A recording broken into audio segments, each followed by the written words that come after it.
Antigo Egito. Resquícios da mais duradoura sociedade do mundo ainda se erguem das inconstantes areias do deserto e das cheias do Nilo.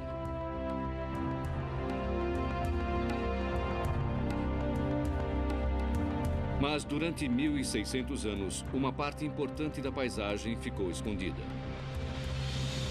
Enterrada como um tesouro no mar, aguardando para ser descoberta.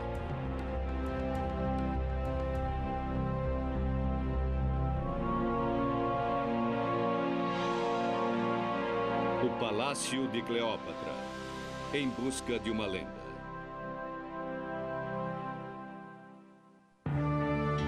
Egito. Durante 5.000 anos, uma civilização prosperou aqui, repleta de imagens de riqueza e veneração, poder e orgulho.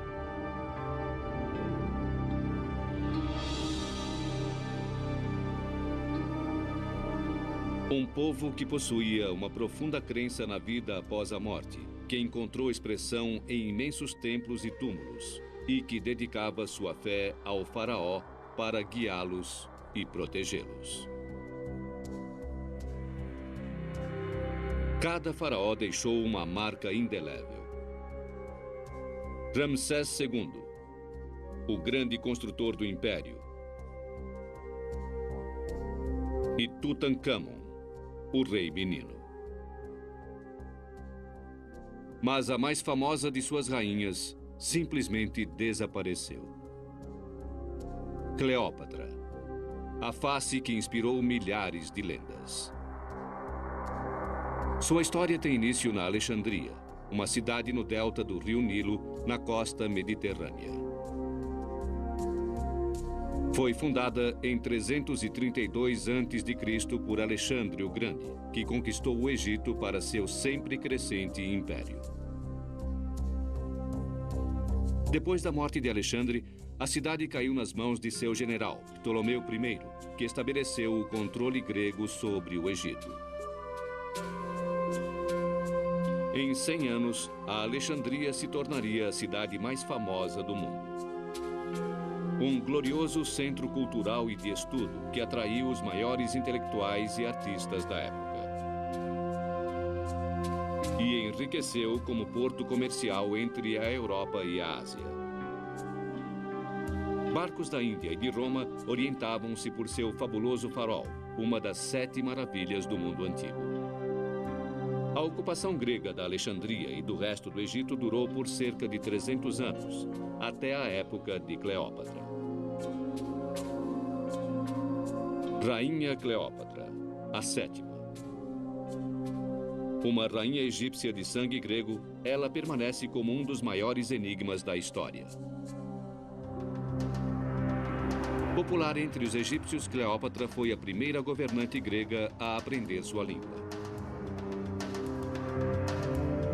Ela manteve o poderoso Império Romano sob controle, mantendo ligações íntimas com seus líderes. Mas sua sorte chegou ao fim quando Otaviano, o regente de Roma Ocidental, decidiu tirar o Egito de seu comando. Para não se submeter à derrota, a rainha cometeu suicídio. Mas, de todos os dramas que Cleópatra enfrentou, não resta nenhum vestígio na Alexandria de hoje. Na verdade, seu mundo encontra-se escondido sob 10 metros de águas turvas em uma baía que se estende por mais de 2 quilômetros quadrados. Ninguém jamais tentou uma busca em grande escala neste sítio enorme até agora.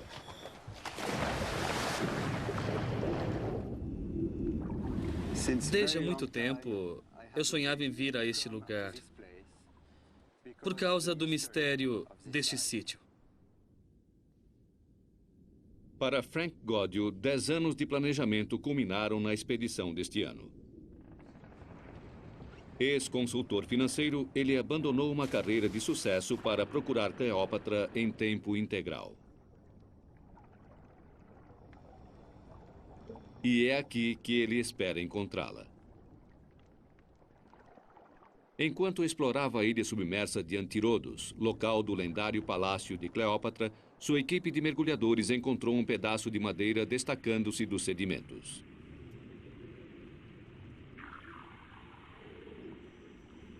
Durante 3 semanas, os mergulhadores limparam o sítio. A curiosidade transformou-se em excitação.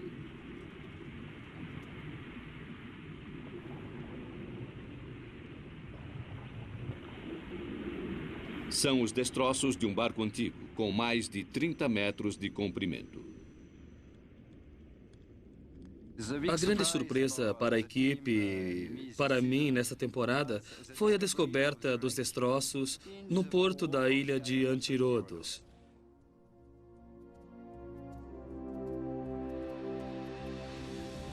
É um naufrágio magnífico. Está em excelente estado de conservação. A datação por radiocarbono identifica o barco com a época de Cleópatra.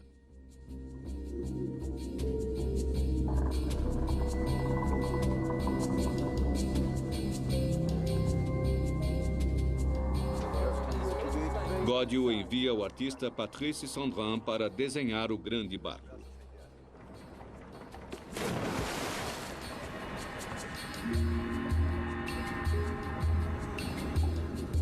O papel especial, à prova d'água, permite que ele faça um esboço.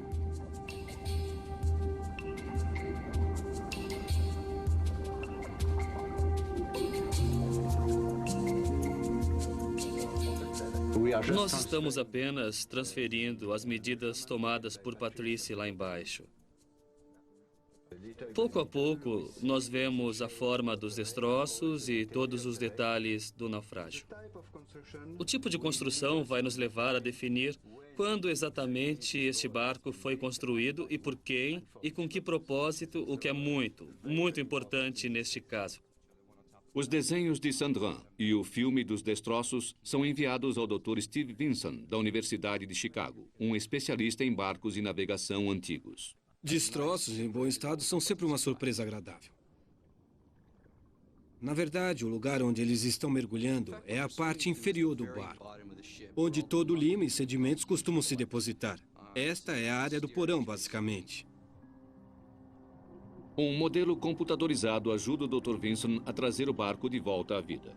Bem, o esboço me deu a primeira pista, porque com o desenho eu pude vê-lo inteiro, de uma vez só.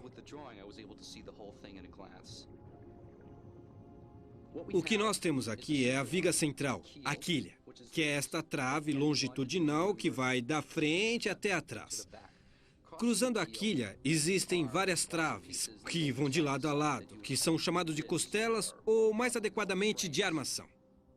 O barco era grande para os padrões antigos, 30 metros de comprimento, com grossas vigas de apoio que mediam 8 metros de lado a lado. Vincent suspeita que seja um barco de carga. Bem, se estivesse saído do Egito, ele poderia estar levando um carregamento de cereais. As estatísticas indicam que a quantidade de cereais embarcados do Egito para Roma era cerca de 50 mil toneladas por ano.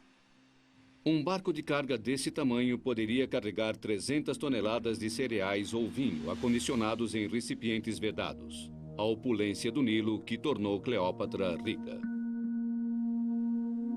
O Egito era por onde teria sido transportados muitos bens luxuosos da China, da Índia e da África subsaariana. Seda da China, especiarias da Arábia, incensos e perfumes da África, animais exóticos, leões para devorar cristãos, tudo deve ter passado pelo Egito.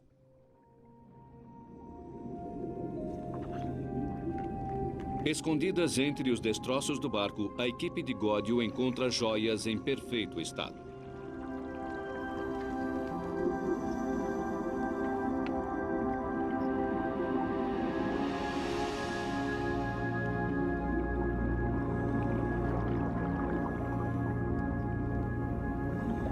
Todos os dias nós temos novas surpresas neste naufrágio. Primeiro, nós descobrimos que o tamanho deste barco era muito impressionante. E encontramos também muitos objetos de luxo, em bom estado, de ótima qualidade.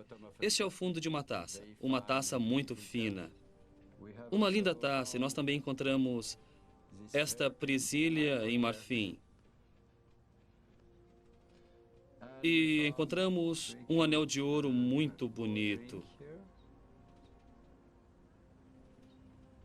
Muito bonito. E temos este anel de ouro exótico e importante aqui. É um anel de ouro com pedras semi-preciosas, com o desenho de um pássaro chamado de entalhe, e era usado como selo, por exemplo. Depois de semanas de limpeza do sítio do naufrágio, os mergulhadores encontram um grande rombo, o buraco que afundou o barco há 2000 anos. Mas não há como saber se ele bateu em um recife ou se foi um incidente de guerra. Pode-se levar anos para resolver o mistério do naufrágio no porto de Cleópatra. É uma das embarcações antigas mais bem preservadas já encontradas. Um barco que Cleópatra pode ter visto navegar de seu palácio real. O palácio que Frank Gaudio está determinado a encontrar.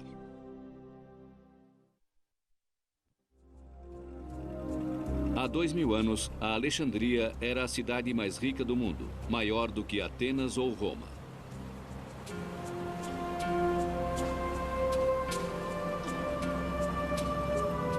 Hoje, uma modesta flotilha de pesca substituiu a Marinha Imperial de Cleópatra.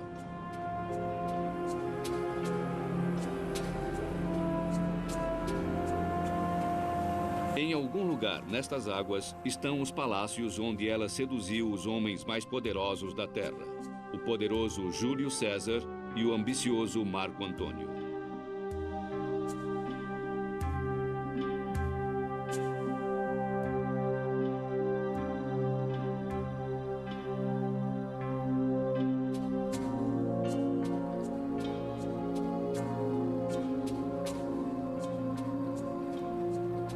Mas o tempo foi cruel com Alexandria.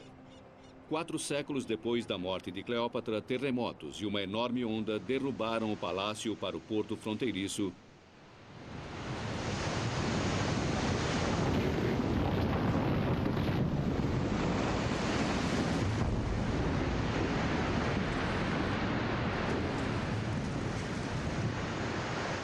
Lançando-os na baía e criando um enorme quebra-cabeças submarino. Se alguma coisa resta do palácio de Cleópatra, deve ser encontrada em algum lugar da baía vasta e impassível.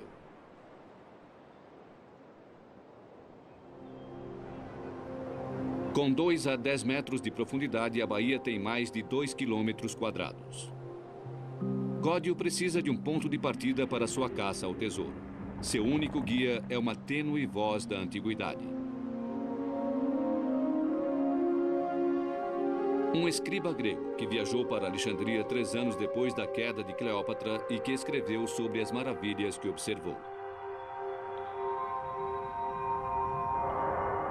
Seu nome era Estrabo, e ele descreveu uma grande cidade fortificada com um imenso farol, uma das 7 maravilhas do mundo antigo. Nós sabemos por Estrabo que em torno deste porto havia palácios e templos. Entre eles havia também uma ilha com o palácio de Cleópatra e um pequeno porto que pertencia ao rei.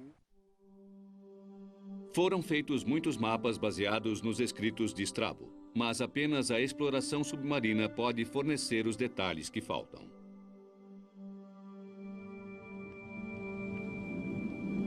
A visibilidade é um problema. Os mergulhadores raramente conseguem enxergar além de 2 metros nas águas turvas, e a menor tempestade levanta séculos de sedimentos.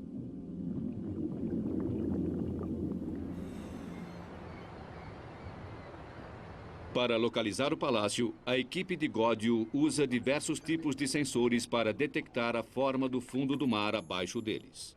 O porto é vasculhado em busca de mudanças no campo magnético da Terra, uma indicação de que pode haver estruturas enterradas ali. As imagens são combinadas com sonar e ressonância de profundidade para produzir um rascunho dos quebra-mares e antigos portos submersos.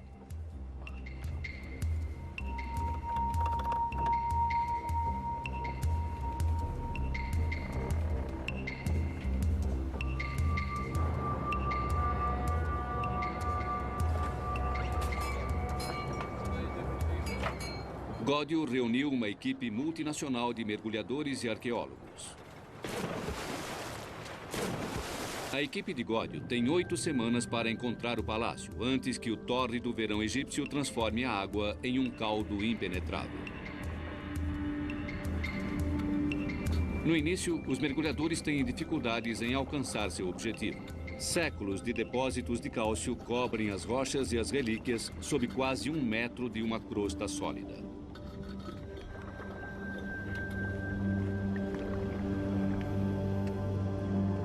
Removendo esta crosta, os mergulhadores expõem fragmentos da grandiosidade e riqueza da antiga cidade.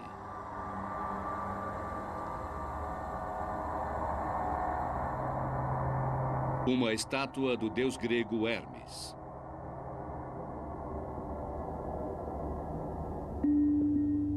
Uma serpente enrolada, guardiã da cidade. Um pássaro sagrado do Egito. O busto de uma imperatriz romana. Godio dá aos mergulhadores um equipamento de tecnologia recente conhecido como piano, por suas diversas teclas pretas. Ele ajuda os mergulhadores a definir sua posição com a recepção de sinais vindo de um satélite de localização global. Mas os dados do satélite têm uma precisão de 15 metros. Godio necessita de uma precisão muito maior. Então ele encontra uma solução atual em uma fortaleza medieval. Um transmissor é colocado nas torres. Seus sinais serão usados para melhorar a calibragem do piano sob a água.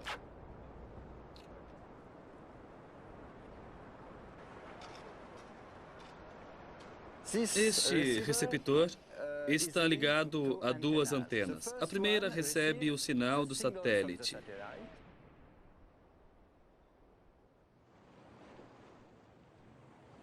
E a segunda recebe um sinal da nossa base que fica na torre. O computador ligará os 2 sinais. O sistema de Godio é 30 vezes mais preciso do que o anterior. Esta é a primeira vez que o sistema GPS é usado em arqueologia marinha, e ele permite a Godio e sua equipe determinar a latitude e a longitude de cada local com uma precisão de 1,5 metros.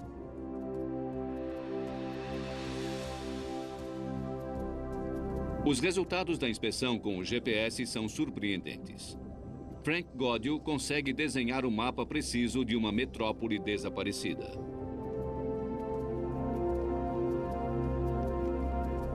Em 1997 e 1998, depois de escavações arqueológicas, nós conseguimos definir precisamente os contornos e a localização da cidade arruinada.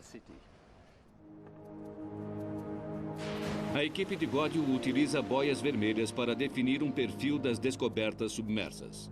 Seguindo as pistas de Strabo, Godio finalmente consegue ter uma perspectiva de um mundo perdido.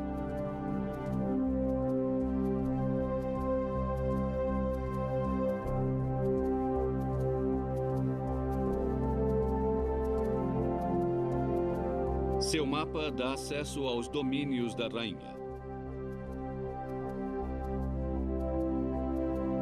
O palácio onde Cleópatra seduziu Júlio César, o poderoso comandante das legiões romanas.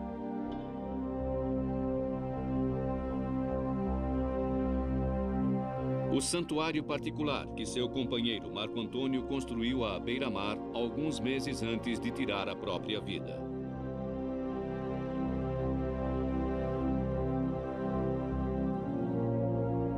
E, finalmente, Antírodos, a ilha real de Cleópatra.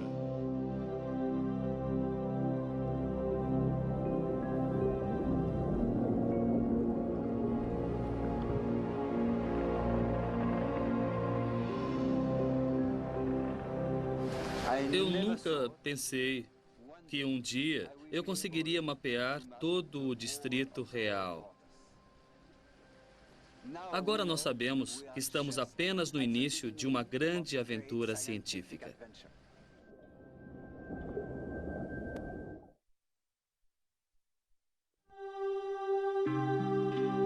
Pela primeira vez em quase 2000 anos, os palácios reais da Rainha Cleópatra podem receber novos visitantes.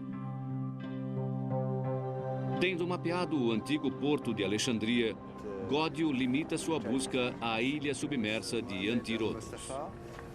Foi aqui, em 26 a.C., que o geógrafo Strabo viu a luxuosa residência de verão de Cleópatra 4 anos depois de sua morte. Mas ele não dá pistas sobre sua localização. Agora, encontrá-la depende de Gódio e seus mergulhadores.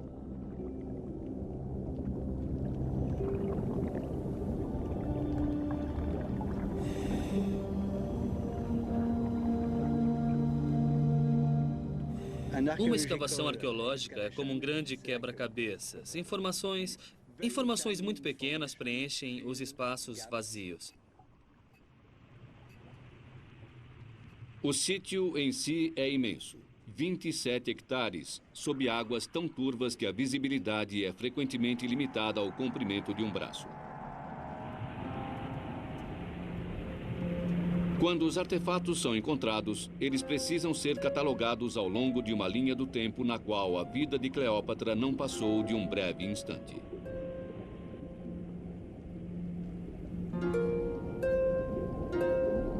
Neste baú da história, os artesãos deixaram pistas preciosas. 8 blocos com inscrições de hieróglifos egípcios, riquíssimas informações para os estudiosos que conseguem lê-los.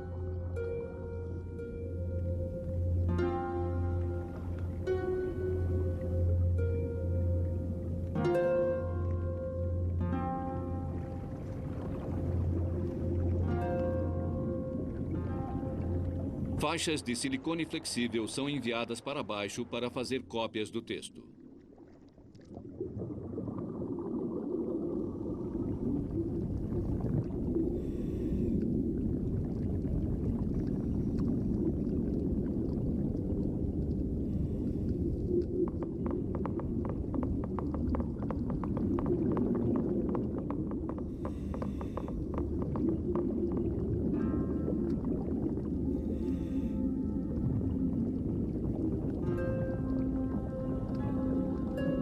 Um dos entalhes é uma homenagem aos deuses, cujo culto desapareceu 1000 anos antes do nascimento de Cleópatra.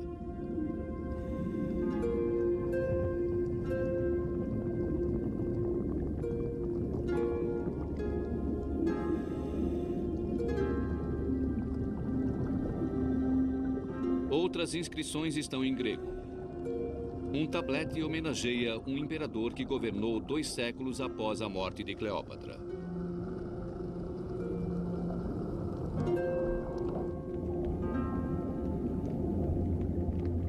Na extremidade oeste da ilha submersa, os mergulhadores encontram 2 longas fileiras de estacas de madeira. Elas são a fundação de um antigo quebra-mar e uma pista valiosa. A idade da madeira pode ser determinada.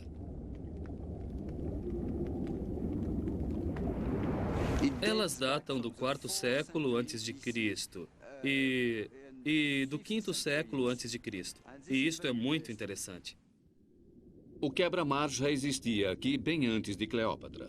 É uma descoberta animadora.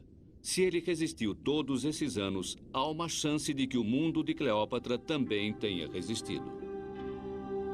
Na época em que Cleópatra assumiu o trono, Antírodos era um próspero porto real, a principal propriedade do palácio de uma ambiciosa beldade e seus famosos amantes.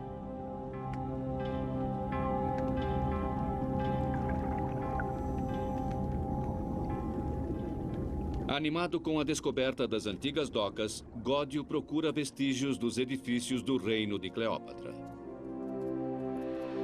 Perto do cais, os mergulhadores descobriram dezenas de colunas claramente gregas. Os ancestrais de Cleópatra vieram da Grécia. e importaram seu estilo para o Egito. As bordas bem marcadas lembram as colunas encontradas em Atenas, mas foram esculpidas em granito egípcio nativo.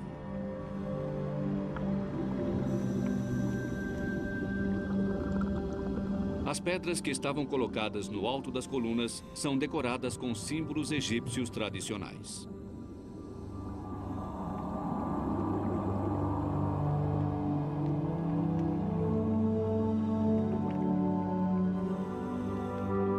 Os pilares deviam formar colunatas elegantes, abrigando a rainha e seu séquito enquanto eles subiam a bordo de seus barcos reais.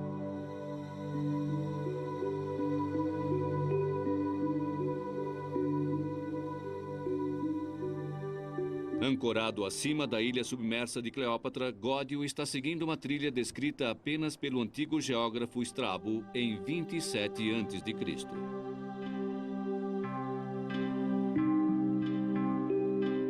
Gódio sabe que havia um palácio na ilha de Antirodos.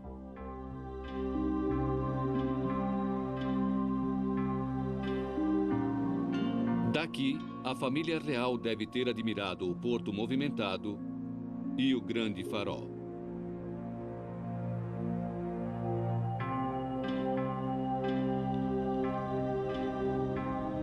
Os mergulhadores de Gódio retiraram a crosta das ruínas na parte sul da ilha submersa.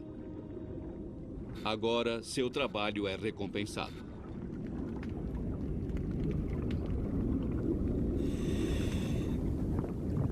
Os mergulhadores descobrem uma série de colunas gigantescas esculpidas em granito vermelho egípcio.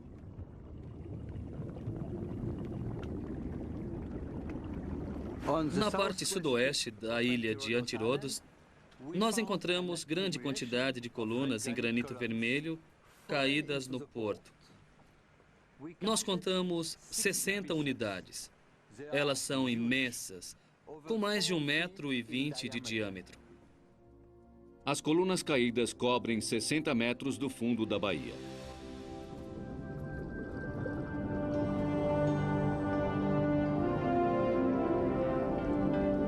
As cerâmicas quebradas sob elas sugerem que talvez tenham ruído durante um terremoto séculos depois da morte de Cleópatra.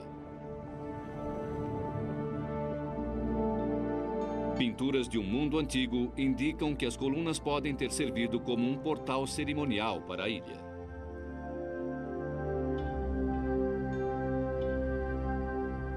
As colunas anunciam a majestade de sua proprietária. Algumas tinham mais de 7 metros de altura, uma entrada magnífica, digna de uma rainha. Os navegantes que chegavam devem ter se maravilhado com esta grandiosa entrada da Ilha Real. O portal leva Gódio a suspeitar que o palácio esteja próximo do centro da ilha. Mas em suas tentativas de encontrá-lo, Gódio às vezes depara-se com o inesperado.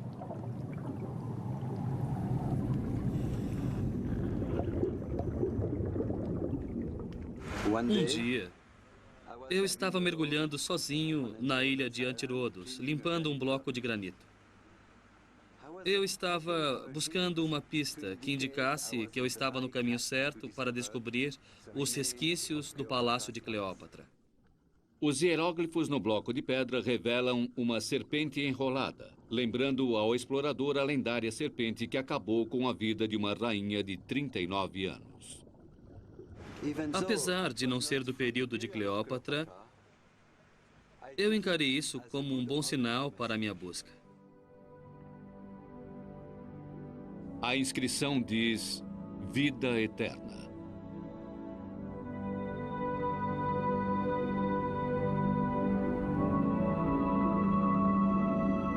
Dezenas de outros blocos são logo encontrados.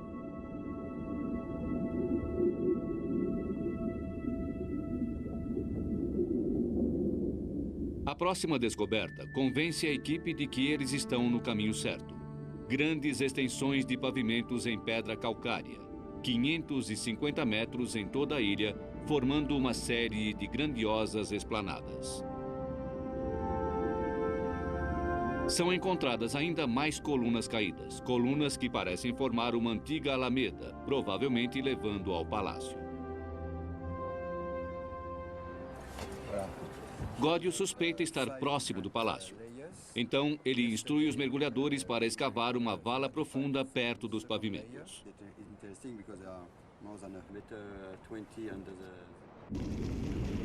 Usando uma potente draga, a equipe vasculha as camadas acumuladas no fundo do porto, camadas que voltam no tempo desde o Egito moderno até a Roma imperial.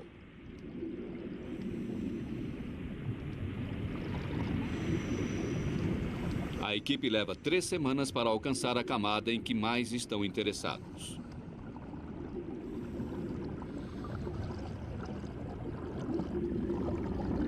Os mergulhadores emergem com alguns vestígios que restaram.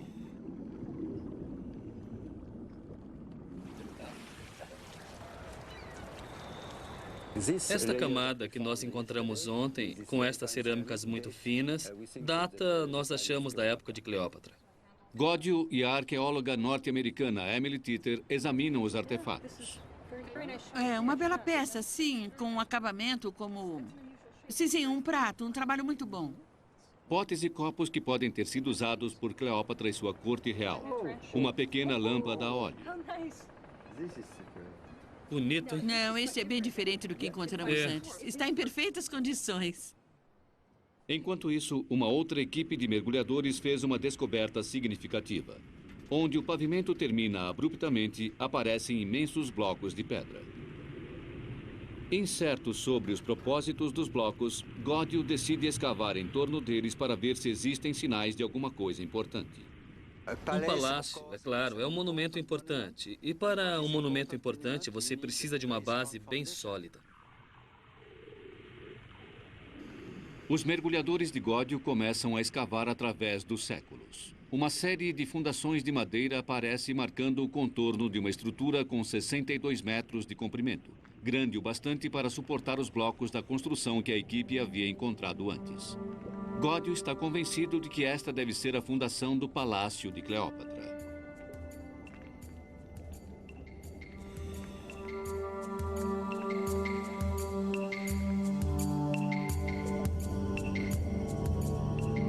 A datação da madeira indica que esta estrutura foi construída 200 anos antes do nascimento de Cleópatra. Godio acredita que este é o palácio que Cleópatra herdou como rainha.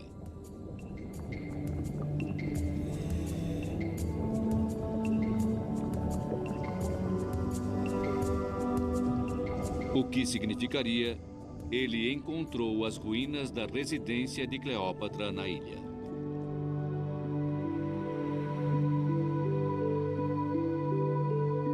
Nós podemos supor que ela passava temporadas nesse palácio quando Júlio César vinha para Alexandria.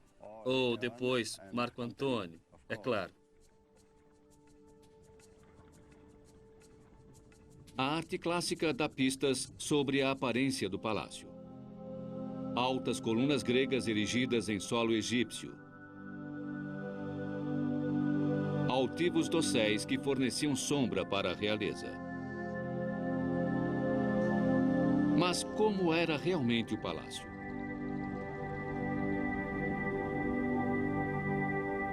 Baseados nas fundações, os especialistas podem arriscar um palpite. Dentro destas paredes, o hall de entrada era forrado em marfim e as portas eram marchetadas em casco de tartaruga da Índia. O palácio era adornado com muitas esmeraldas e as joias brilhavam nos divãs. Foi aqui, há 2000 anos, que a rainha de uma nação grandiosa tentou salvar o seu povo da conquista. Os romances de Cleópatra com Júlio César e Marco Antônio transformaram-se em lendas duradouras. Dois grandes guerreiros fascinados por uma beldade real e impressionados com a riqueza de sua dinastia. Eu me sinto privilegiado em poder tocar o pavimento no qual Cleópatra caminhou. Godio encontrou o edifício principal do complexo do Palácio de Cleópatra. mas ele sabe que suas buscas na ilha não estão encerradas. Seus mergulhadores descobriram algo incomum ali perto. Algo que pegaria a todos de surpresa.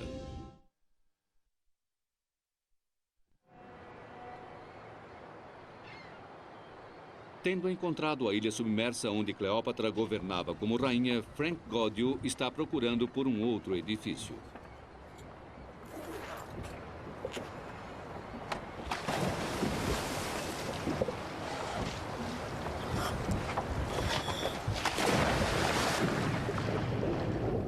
Um templo que pertencia a Cleópatra.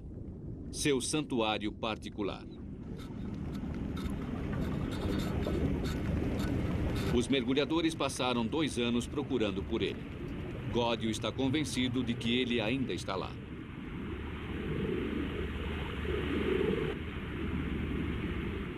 Para os egípcios, o que importava era a vida após a morte. Apenas os templos eram construídos para durar eternamente, não os palácios.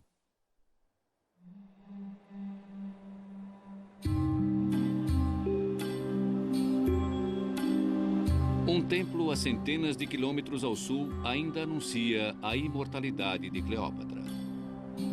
Aqui, sua imagem funde-se com a da deusa Ísis.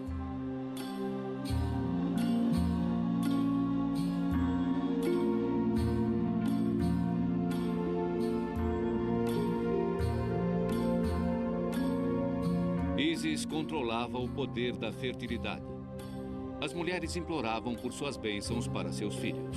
Ela controlava a cheia anual do Nilo, que era essencial para o sucesso das colheitas. Para milhões de fiéis, no Egito e em todo o Império Romano, Cleópatra era Ísis. Nas procissões religiosas, Cleópatra vestia-se como a própria deusa. O que restou então de seu santuário particular?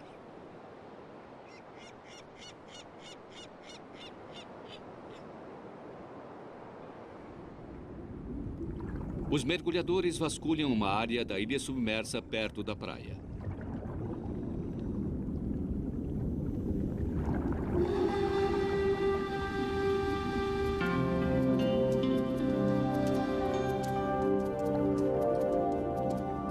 Uma estátua surpreendente é encontrada, mas sua identidade não fica imediatamente clara.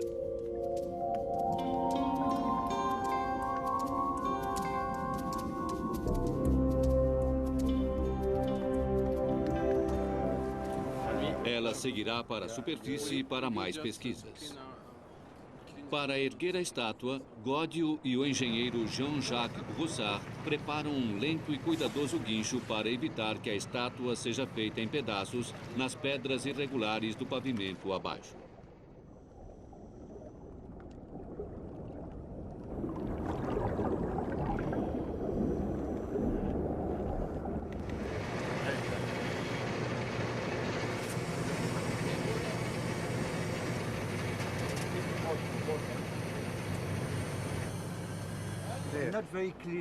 Godio reúne-se com Ibrahim Darwish, o diretor egípcio do Departamento de Arqueologia Marinha, e a arqueóloga Emily Tittle.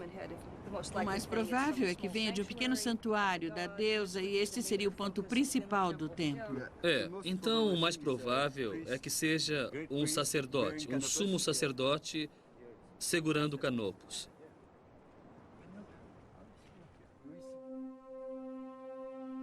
É um sumo sacerdote do culto a Ísis de Cleópatra. Ele segura um jarro chamado de Canopus, cheio com a água sagrada do Nilo. É uma descoberta inestimável. A primeira estátua completa com Canopus já encontrada no Egito. A cabeça calva da figura o identifica como sacerdote do culto a Ísis. O corpo inteiro era depilado em purificação a cada 3 dias, a fim de preparar-se para rogar à deusa que assegurasse a fertilidade do Nilo.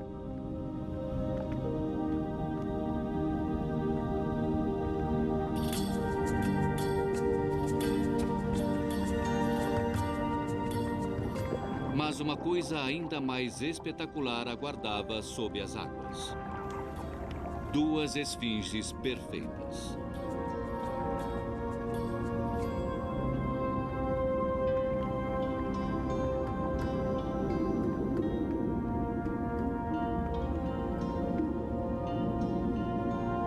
As esfinges são criaturas mitológicas, mas seus rostos reproduzem a aparência dos reis e rainhas do Egito, talvez até mesmo da própria Cleópatra. Frank Godio ordena que as 2 esfinges sejam trazidas para bordo para que se façam moldes completos.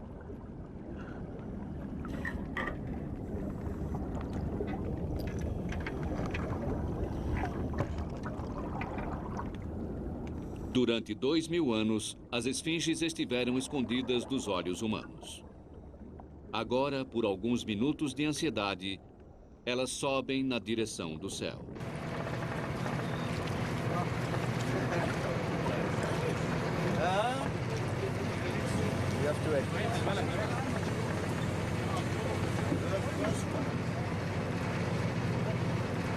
O que me espanta é o rosto. A preservação do rosto, não. Ela foi destruída pela natureza. Mas não há inscrição, infelizmente, mas estatisticamente ela vai ser bem fácil de datar pela forma arredondada do rosto e as insígnias nos ombros. Para os mergulhadores, depois de meses de busca na escuridão lamacenta, é um momento de alegria. Cada esfinge é preparada para o molde de silicone. Aplica-se vaselina para lubrificar sua superfície. Os moldes em tamanho natural serão enviados para os estudiosos clássicos para ajudar a resolver o enigma da esfinge.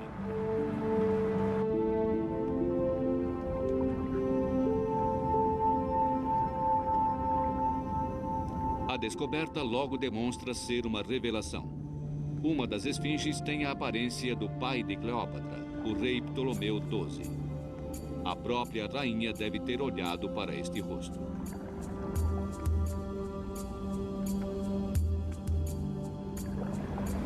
Quando eu estou escavando na ilha Antirodos, eu tenho a oportunidade de trazer novas informações à luz, como a da esfinge com a aparência do pai dela. Durante o reinado de Cleópatra, as esfinges eram frequentemente usadas como guardiãs espirituais dos templos. A descoberta de esfinges tão perto do sacerdote Canopus sugere a Godio que ele encontrou o santuário que procurava. Elas foram encontradas na bela área pavimentada, perto das colunas de granito vermelho. Esta localização, muito provavelmente, comprova que havia um pequeno santuário de Ísis perto do palácio. Há 2000 anos, elas estariam abrigadas em jardins sagrados e não no mar.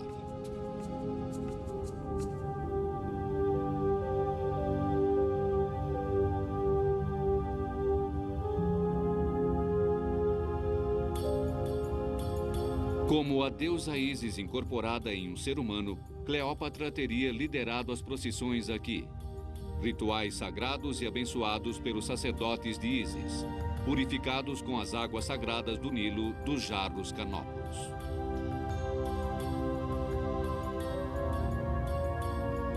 Nas horas finais da expedição, há um último tesouro que deve ser recuperado do porto de Cleópatra. É uma gigantesca cabeça em pedra. A estátua completa devia ter no mínimo 5 metros de altura. Mas que homem mereceria tamanho memorial? Só há uma forma de ter certeza: trazê-la à superfície para estudos.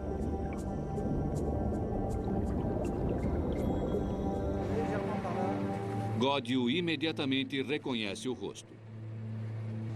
É o ditador romano Otaviano, inimigo mortal de Cleópatra.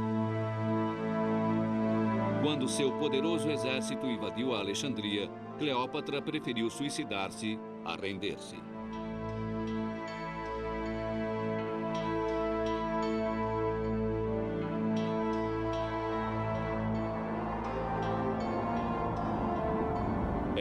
é a última rainha do Egito. E agora, um poderoso romano reivindica seu reino.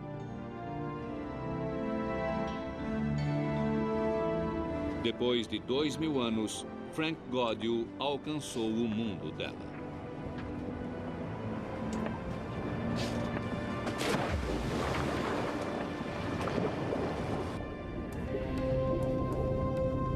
Enquanto se prepara para voltar para casa, a equipe de Gaudio tem uma última tarefa. Eles precisam devolver todos os tesouros de Cleópatra à Baía. No final, o governo egípcio vai determinar o destino deles.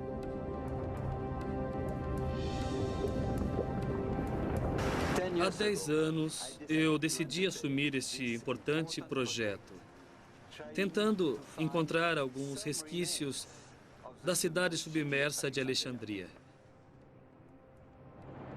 O que ele encontrou abre um novo capítulo na arqueologia egípcia e projeta uma nova luz sobre a lendária rainha que o mundo não consegue esquecer.